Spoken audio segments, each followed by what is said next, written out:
kuweza kufika salama mpaka leo hii. Kitu cha msingi ni kwamba kesho ni fainali, na siku zote hakunaga fainali rahisi. Siku zote fainali waga ni ngumu. Kwa hiyo sisi kama Simba, baada ya kumaliza mchezo wetu wa juzi wa nusu fainali, tulianza maandalizi ya fainali toka jana, na leo tutakuwa tuna session ya mwisho kabla ya mchezo wetu wa kesho wa fainali. Kwa hiyo tumejiandaa kwa sababu tunajua fainali sio kitu kirahisi. Fainali ni ngumu. Kwa hiyo tumejiandaa tuhakikisha tunaenda kucheza game yetu kama ambavyo fainali inavyohitaji ikacheze. Tutakuwa makini sana katika kila idara. Tutakuwa wazuri katika kushambulia, lakini vile vile katika kudefense kuhakikisha tunapata matokeo katika mchezo wa kesho. Nitakaribisha kwa swali. Cha kwanza tunatakiwa tuelewe hii ni mechi nyingine kabisa mpya, tofauti kabisa na mechi ambayo ilichezwa hapa katika ligi.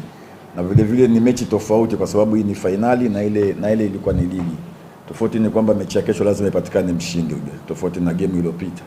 Kwa hiyo tutakuja na approach tofauti kabisa na ambayo tulikuja katika mchezo uliopita. Swali jingine? Ni kweli baada ya fainali ya mechi ya kesho, baada ya siku 3 tuna game tena nao nyingine tena ya ligi. Lakini cha msingi mimi nafikiri kwanza tumefocus kwenye mchezo wa kesho wa fainali. Baada ya kumaliza mechi ya kesho and then sasa ndio tutafikiria katika mchezo utakaokuja wa ligi. Lakini yote kwa yote tunajua jinsi gani kuweza kumanage na kuweza kuzicheza game zote na katika usahihi ulio wa hali ya juu kabisa.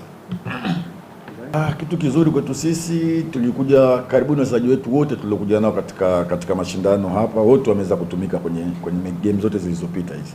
Kwa hiyo ni sisi walimu sasa kuweza kuchagua ni nani wakwenda naye kwenye mechi ya finali, kwa sababu kila mchezaji tuliokuja naye Zanzibar ameweza kucheza na ameweza kutonesha uwezo wake. Kwa hiyo ni sisi benchi la ufundi kujua ni nani tutakwenda naye kwenye finali.